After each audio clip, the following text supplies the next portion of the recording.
Have you spent hours learning vocabulary only to forget it a few days later? Or feel like you understand it but you can't use it in conversation? Vocabulary is considered one of the hardest hurdles for language learners to get over. Today we're going to talk about 3 strategies you can use to help you improve your vocabulary learning. Let's get started.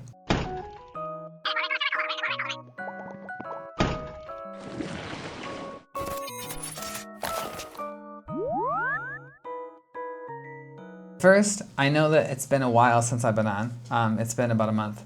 And part of the reason is because I've been very busy. We're getting close to the end of the semester, and I recently went to a conference. I'm going to do another video about that because that conference was about AI and AI integration in language learning, which I think is pretty important right now because I've also noticed that certain things like Duolingo, I think, is using AI. I've seen apps for people using like an AI speaking buddy. I will do a video on that. But the focus of this video today is on vocabulary learning. So we're going to talk about 3 strategies to vocabulary learning. The first one is rote memorization. The second one is contextual learning. And the third one is called morphological awareness. Rote memorization, I'm sure most of you, if not all of you, know what that is, so I'm not going to go too in-depth with that. But there is research showing that rote memorization can be helpful. The problem is it's not helpful for long-term retention. If you memorize words, usually you can recall them in a short period of time. Maybe just before a test, I take a few days to memorize 100 words, and then I take the test and I can recall most or all of those words. But then shortly after the test, I forget everything. We could argue that rote memorization is effective, especially if it helps you pass a test, but that's about all it's going to do. If you're going to do something that's a little more difficult, so let's say you're going to give a speech and you briefly memorize words before the speech, it can help you deliver the speech. However, there is a good chance that after it you might not remember it. Even though people might look down upon rote memorization, there is still some effect or benefit to it. It just isn't going to be this grand thing that's going to make you super fluent or super proficient in the language. One of the things I noticed is the way people memorize words. You could argue that using flashcards is still a form of rote memorization regardless of how you do it. So even if you use spaced repetition or even if you use sentences on it, it's still kind of like rote. The difference though is the way that you're doing it. So if you're doing just traditional, I have a word on the card, I'd say that word in my mother tongue and I say it in the second language. Like if I'm saying like cat, mao, cat, mao, cat, mao, that's not very effective. What happens is it decontextualizes the word. So then you might be able to say the word, like you can produce the word, like you can translate it. But if you hear it in context, or if you have to put it in context, you might struggle with doing that. I've noticed this when I taught children. If the children that I taught, if their parents knew what our vocabulary was that we learned for that week, the parents would go home and force their kids to memorize it. The kids would come back the next week and they wouldn't be able to use it at all. But if I didn't tell the parents, when the kids came back a week after with no review because the parents have no idea what we talked about in class, the kids could actually use it flexibly. And that's part of the thing is we didn't use rote memorization, we used contextual learning, which is much better. There is research showing that rote memorization can be helpful. You just have to know how to use it. So right now my German, I'm like A0, okay? I'm very, very, very low beginner. When I read, I have a German graded reader, I will actually review the words through a rote memorization kind of practice, but I review them before I read them in the book. So the book is giving me contextualized learning, right? I have a context that the words are in. The point of the rote memorization isn't for me to remember the words for a long time. It's to prepare me so that I understand the text I'm reading. Because if you don't understand, you're not going to learn it. And that's kind of the whole point behind comprehensible input, is you want to be able to understand what you're getting, because if you don't understand it, you're going to struggle learning it. One of the reasons that rote memorization isn't good is because it lacks deep cognitive engagement, which is really necessary for any kind of learning, or even real-world application, right? Because it's a very shallow level. And we know this because most of us who've learned a second language who've done memorizing, when we try to use the words, we really struggle with it because we don't know how they work in context. I have seen some people say that they use sentences on their flashcards instead of words, just single words, you know? One of the benefits behind that is that you put it in a context. But I would argue there's also a negative side, is that you might just be memorizing sentences rather than understanding the word itself. So you have to be careful with how you use it. I say this because most of my Chinese students do this. They memorize sentences, but then they can only use the word in that sentence. They can't use it elsewhere. When I taught even older kids, but when I taught younger kids, for example, if we said what do you like? There's I like pizza. So they know they know pizza, and they know what do you like. If I said who likes pizza, they know the word who, but if I say who likes pizza, they didn't learn that sentence. they don't have any idea what I'm saying because they're looking for certain like fragments or key pieces that they've like memorized together. It can be beneficial, you just have to be careful with how you use it. Okay, I want to go into contextual learning. So I've actually prepared a PowerPoint that I'm going to show. Before I do that though, I'm going to give you a brief overview of what contextual learning is. Contextual learning, at least with vocabulary, is you are understanding words that you might not know by using the context around it. And a lot of times if you're reading, especially if it's like a graded reader, but even most texts in general will explain words if the word is important enough for the text. So even in like highly like advanced texts, like academic texts, there are many times, especially if the author is a good writer, they will have a word and then they will like break down what the history of that word or the history of the theory, or they will go over it enough for you to kind of guess what it means without having to look it up. The same thing is true in stories. A lot of stories, if a word is really crucial or important to the story, it'll be repeated more than once. And if it's repeated, it's going to be repeated in different contexts. And through that, you can guess. I play Elder Scrolls, so like Morrowind, Oblivion, Skyrim. And I remember when I first started playing, there were a lot of words I didn't know, like words that pertain to the world of Elder Scrolls, so the world of Tamriel, or at least the Empire. But anyway, one of the words was the Altmer.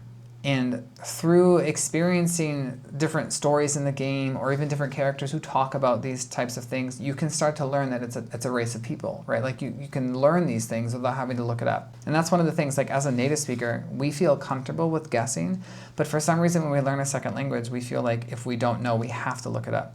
And there are times that might be true, but it's not always the best thing to have that knee-jerk reaction of I need to know exactly what every single word means when I'm trying to understand a sentence or an utterance. I should also say that, especially compared to rote memorization, contextual learning has a lot more research showing how effective it is. Part of the reason is because it puts words into real-life situations that can help you understand its meaning through its use. If I touch something and you hear a sizzle and I say, oh, that's hot, even if you don't know the word hot, you might be able to guess it has something to do with the temperature or something to do with pain, or like you can use those kind of context clues to guess it. In one of the studies I'm going to post in the description of the video, it shows that contextual learning of words leads to better comprehension and better application of those words in new contexts, which is the whole point of language. Like when you're learning things, you want to be able to use them in new contexts. So you don't want to have to memorize each individual context as you go, because you'll never ever get to a point where you feel good enough or confident enough to be able to use it. First thing we need to do when we're considering contextual learning is we have to think about the words we need to know and the words we don't need to know. And so before we do that, we're going to look at types of words. So there are 3 types I'm going to talk about. We have active, passive, and throwaway. I'm sure most of you know what these, at least what 2 of them are. Probably the 3rd one as well, but I'm going to explain briefly. So active words, those are the words that we can understand when we hear them, and words that we are able to speak or use in a context. The next thing is passive words, and passive words are the words that we can understand when we hear them, but we struggle with using them in a context. Or I should say we struggle with producing them. Many receptive words, maybe they are active words, but you have to kind of be reminded. And you know this is true because there are plenty of times all of us forget words in our language or our mother tongue where we want to use them and we're like, what's that word again? And someone has to remind us. That's because it's like in between the active and receptive memory. And then the last one are throwaway words. Throwaway words are pretty self-explanatory, but the idea behind them is if it's a word that isn't crucial to understanding the meaning of something, like if you can still get the gist of what's going on without knowing what that word is, that's considered a throwaway word. Depending on what you're doing, like if you're reading stories, even like TV shows, movies, there are certain times where people might say things and some of the words they're using are not crucial to understanding the overall intent or meaning of the message. Those would be throwaway. So the question is, what words can you ignore? And in order to answer that, you have to first ask yourself a few questions. So like before you do reading or whatever you're going to do, you have to say like, why am I reading this? Why am I doing this? What do I want to get from this? What's the goal of what I'm doing? If you're watching a movie and somebody says something, you have to think about like, is the goal of this movie for me to understand every single individual word, or do I want to just enjoy what I'm watching? Because if you just want to enjoy it, you don't necessarily need to know it all. While you're reading or doing whatever you're doing, do I need to stop and look up the meaning of a word? Or can I get the gist without it?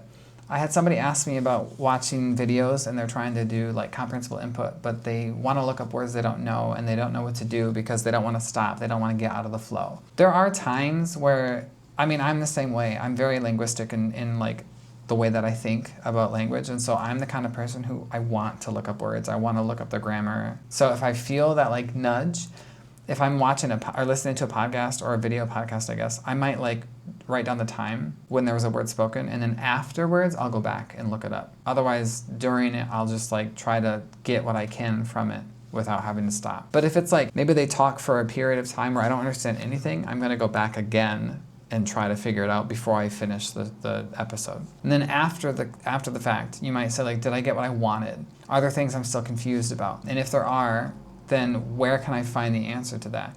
So if it's in text, like if you're reading a book, then you might say like, where in the text can I figure this out? If it's in a podcast, you might say like, are there gestures, if it's a video podcast, or is there like certain intonation they're doing when they're saying certain words that can help me like guess or clue in on what they're, trying to say? Can I get by without looking up words, or do I have to look them up? If I do have to look them up, which ones should I look up? So what do you need to know? First, recognize you're not gonna understand everything. Let's say you watch a TV show and you feel like you understand it. That doesn't mean you understood everything. And that's part of the problem. Like, we don't know what we don't know. Sometimes it's usually good to have like discussions, and this can also help work on other skills. But granted, you need a partner for this. But if you can like discuss, even like write it out, like what do you think happened, summarize it, talk about what you liked, didn't like, talk about views or whatever. There's certain things you can do, even at lower levels, where you can like practice your language through the input that you got. If there's something you don't understand, you have to locate the source of the difficulty. Is it the word itself? Is it the overall like story or message? Is it the way something was said that confused you? Like maybe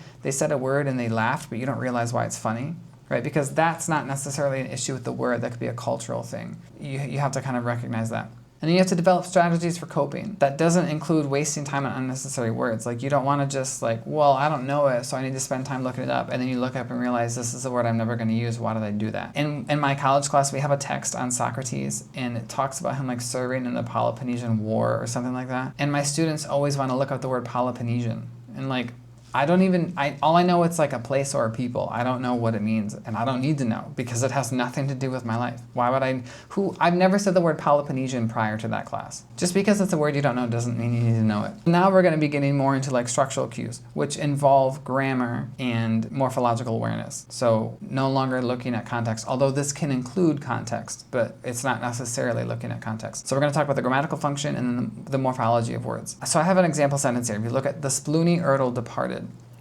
So Sploony and Erdl are made up words. Don't look them up because you're not going to find a meaning for them. But if we have words like this that we don't know, then you can ask yourself, what is the grammatical function of the word? So if we look at Erdl is followed by a verb, departed. Well, if you're thinking, okay, let's think of the most basic words. Like you have nouns, verbs, and adjectives. An adjective doesn't go before a verb. And a verb doesn't go, at least not like this way. You're not going to say verb. You're going to have something in between, like, to. So then it has to be a noun. Sploony could be a noun or an adjective. It's not going to be a verb. And so like using this kind of syntax or understanding how words go together in the language can be helpful. And this type of syntax is considered kind of simple because you're just talking about nouns, verbs, and adjectives, which I know many of you don't like grammar, or some of you don't like grammar, but it is helpful to understand this because it does help with guessing the meaning of the word. If we know Erdl as a noun, then if you had to put something and say like what could replace the word Erdl, okay, well look at the word departed. What does depart mean? Like to leave, okay? Well, you're not going to say something like the charger departed, like the phone charger departed, or something like the pencil departed. It has to be something that can move, like the car or the person or something like that. If Sploony is a noun or an adjective, it has to be describing Erdl. Nouns can function as adjectives, which I think some people don't realize that, but like if you say chef's hat, chef, which is a noun, becomes an adjective. I mean, it's still a noun, but it's an adjective noun to describe the word hat. So let's just say Sploony is an adjective to make this easier. If we have like the car departed, what does that look like? Like you'd never say the sleepy car departed, right? So the type of noun you have can also affect the adjective that goes with it. And as I said before, this type of information can be very helpful when you're trying to guess. So it could be like the slow Erdl, right? The fast Erdl, the old Erdl, the rusty Erdl, if we're thinking of Erdl as a car. And then you think of words that couldn't replace it. So like I said, like pencil, you wouldn't say pencil departed, or the phone departed, or you wouldn't say those things. If we replaced erdl with a new word, so if erdl means car, or if it means like boat, or if it means, then it's going to change the way that we look at sploony. The whole point of this is just to understand that these things can change the function of the words, they change the meaning of the words. Actually, this information comes from this book. It's by Christine Nuttall. It's called Teaching Reading Skills in a Foreign Language. This is really good for understanding, like, they're called word attack skills, which is what this is, but it's really helpful when you're trying to like stay in the flow of things. Some of this is a little advanced, like some of these skills you're not going to be using as a beginner, and I wouldn't necessarily recommend it. But most of the time, if you're reading things or watching things that are geared toward lower level learners, you're not going to encounter words that are this complicated. However, there will be times where you can still use the basic ideas of this like word attack skill to guess what words mean, which ultimately can save you time. And research has shown that this type of like guessing for learning actually helps you learn vocabulary better than if you just look up words constantly, because it kind of trains your brain to recognize things and to kind of like piece puzzle pieces together. Okay, so I want to give you an example with the word talk. So if you just see the word talk out of context, you have no idea what it means. You can't really guess. I mean, you could try, but you're probably not going to get close. But if I give you a sentence like, she poured water into a talk, well, you know what pouring water is. So if you pour water into something, you must assume it's a type of container, probably. It could be something like, maybe it's like a small pond, right? Like pour water into a pond. But that's still a container of some sort. Like the water isn't necessarily leaving. Although a river, I guess you could argue. But anyway, the idea though is you're thinking like it has to be poured into it. So likely a container. Then lifting the talk, she drank. So it's something that's small enough for her to lift it, and she drinks out of it.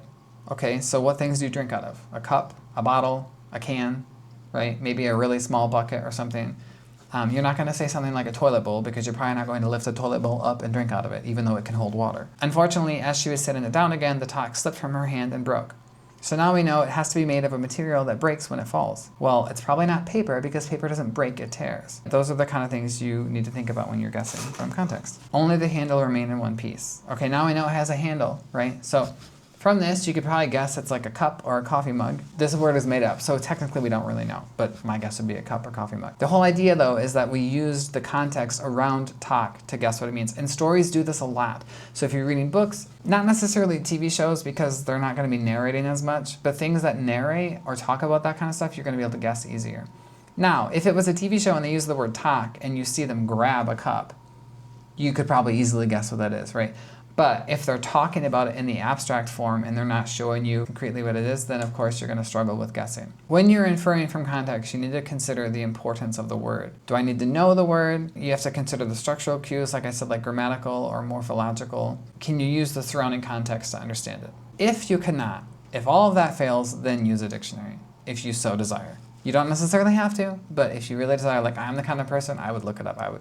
It would like really bother me if I didn't know what it was. Now I want to talk about morphology. So morphology is the study of the structure of words and how words are formed. Morphology involves morphemes, which are the smallest unit of meaning of a word. Prefix, suffix. I'm assuming most know this, but perhaps not. There are two types of morphemes. You have free morphemes and bound morphemes. The free morphemes are units of meaning that can stand on their own. So if you have something like the word success, it can stand on its own. But if you took like the word unsuccessful and removed un and full, those cannot stand on their own. They're bound to the word success. Those make them bound morphemes.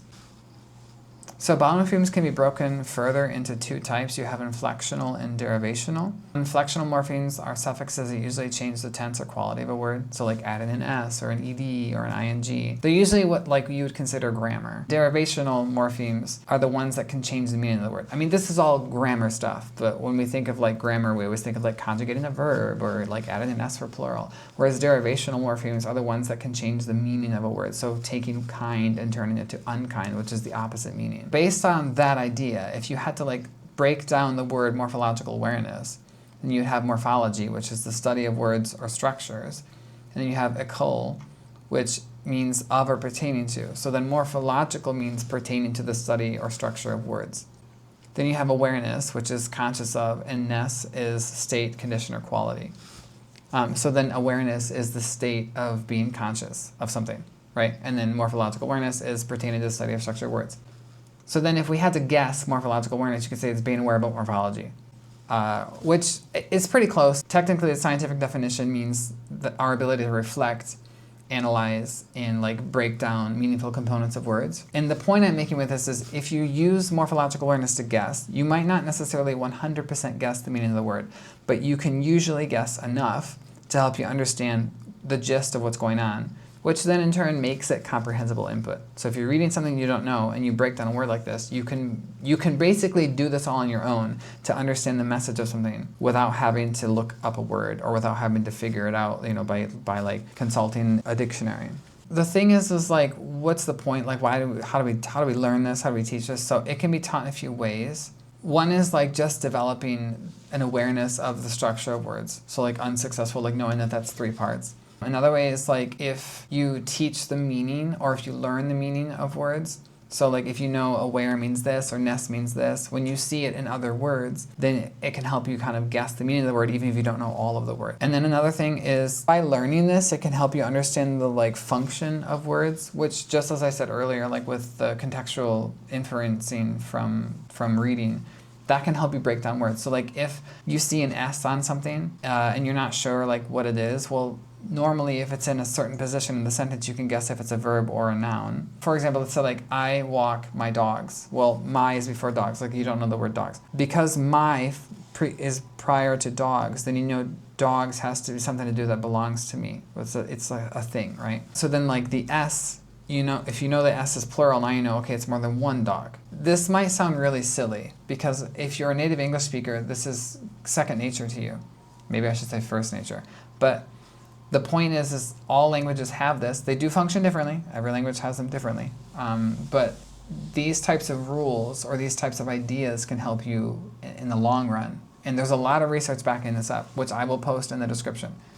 And the last is you can use morphological awareness to guess the meaning of words, which again can save you time.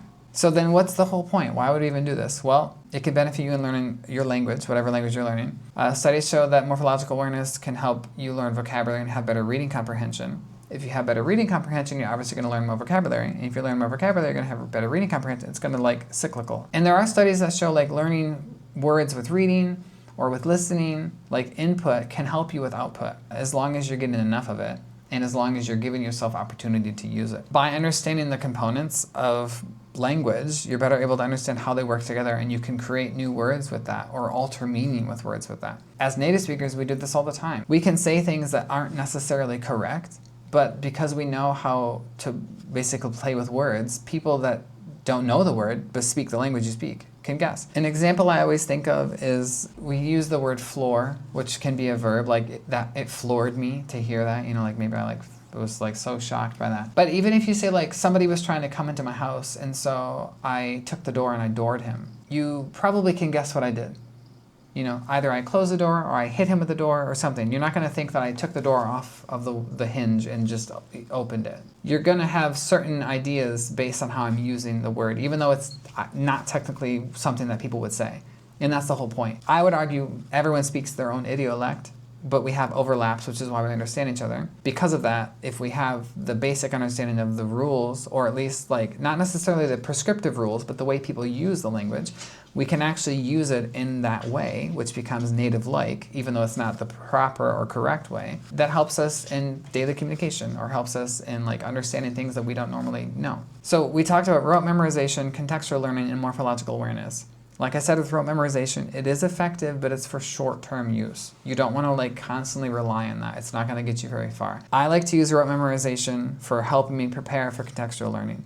So I might like, if I know I'm going to read a text, I might have words from the text that I try to learn before I read it, and then I read the text with those words. Another thing you could do too, I didn't mention earlier, is that if you're doing rote memorization and you really want to do that, you can try using the words you're learning to create a short story or a short like journal entry or something. And using words like that puts them in context, which can help you with remembering them and with recalling them. And then morphological awareness can enhance your understanding of complex vocabulary by focusing on the word components, and there is research showing that it's beneficial. I would say most of the time Morphological awareness is more beneficial for like intermediate or advanced learners, but there are some simple things that can help beginning learners. But it's very like simple things, like is this a noun or is this a verb? But like breaking down components of a word, that's a pretty challenging task. I would say that that's like higher up, that's intermediate, you know, advanced kind of level thing.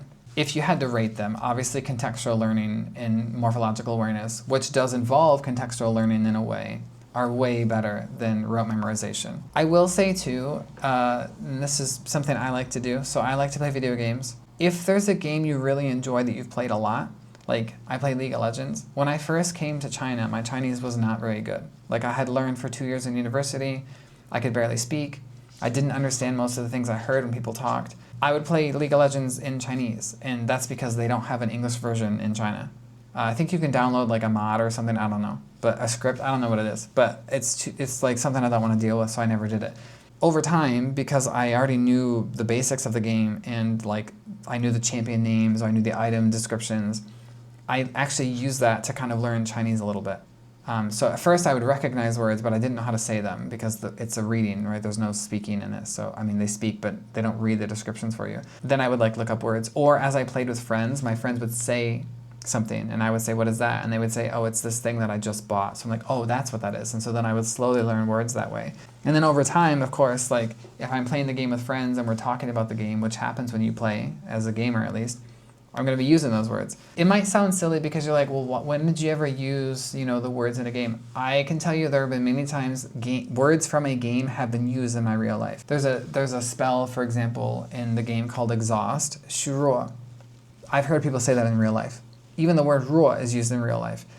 Yunran, which is like to start a fire, ignite, but that's also used in real life. Like I've heard people say these things. Just because you think, well, it's a game or it's a fantasy world, like it doesn't have any relation to real life. The words in there are from a language that is used in real life. If you're gonna use a game, make sure it's not something you've never played before, or make sure that your level's high enough, or that the game is easy enough, because otherwise you're gonna get lost. But if it's something you're really familiar with, digital game-based learning for vocabulary has been shown to help with improving vocabulary, and even in cases of like helping with speaking and listening comprehension. But I would say, for the most part, if you're like low level, steer clear of that a little bit, unless it's something you're really, really, really familiar with. Like if it's a game you played for hundreds and hundreds of hours and you know the story like the back of your hand, then when you play in the second language, you can easily guess what things mean. But if it's something that you don't really know very well, or if it's a really challenging language for you, or you're struggling in general, I would steer clear of that, and I would stay closer to things like trying to get comprehensible input, trying to get like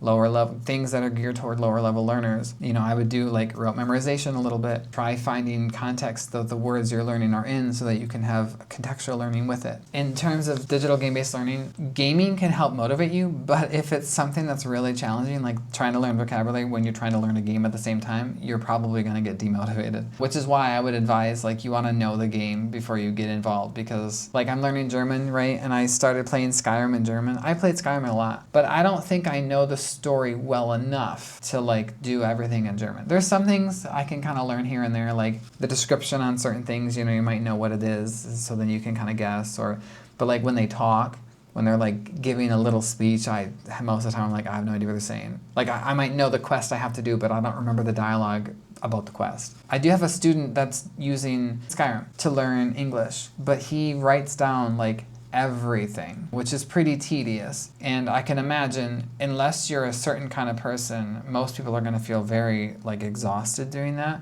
So I wouldn't necessarily advise people doing that, but if you like doing that kind of stuff, more power to you, because it's not going to hurt you necessarily. And it just gives you an avenue for you to practice listening. And technically, even in games, even though you're not necessarily speaking, you are interacting because you have dialogue choices and things like that. So you are still choosing those types of things, which can help with learning. I know this video has been kind of long, so I'm going to end it here, but I do want to say I'm interested to know like other methods or other like things that you guys have used for like learning vocabulary or practicing vocabulary.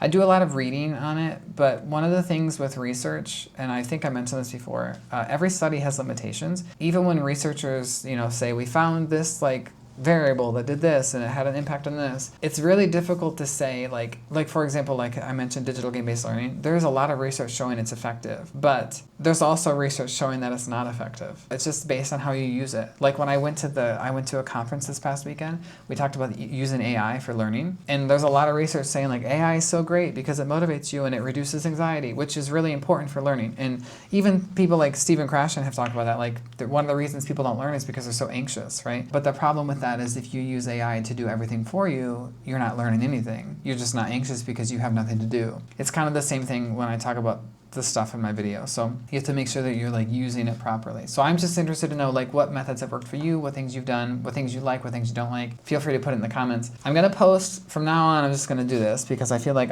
people don't hear me when I say things, because sometimes I get comments that say like, oh, you said this and that's not true. And then I go back and listen. I'm like, I have no idea what they're talking about. Like I watched the whole video again. I have no idea where they think I said that. So I'm just gonna start posting all of my sources, like the references, in my description, which is gonna be a lot. I'm sorry. Or maybe I'll pin it as a comment. It's gonna be a lot though. If you think I'm making stuff up or I'm wrong, just read my sources that I give you, because I'm gonna give you a lot. I don't wanna deal with like people who are ignorant. When I say ignorant, I don't mean stupid, I just mean like unaware. They're like blissfully unaware and they think that they know what they're talking about, but they're not aware that they don't know. so I can handle it.